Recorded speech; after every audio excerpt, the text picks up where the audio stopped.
மடியில் நான் உறங்க கண்ணீரண்டும் தான் மயங்க என்ன தவம் செய்தேனோ என்னவென்று சொல்வேனோ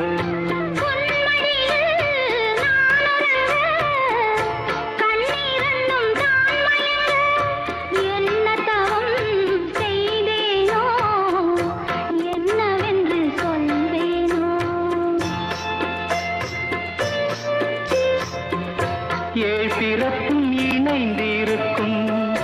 சொந்தம் இந்த சொந்தமம்மா வாழ்விருக்கும் நாள் வரைக்கும் தஞ்சமுந்தன் நெஞ்சமம்மா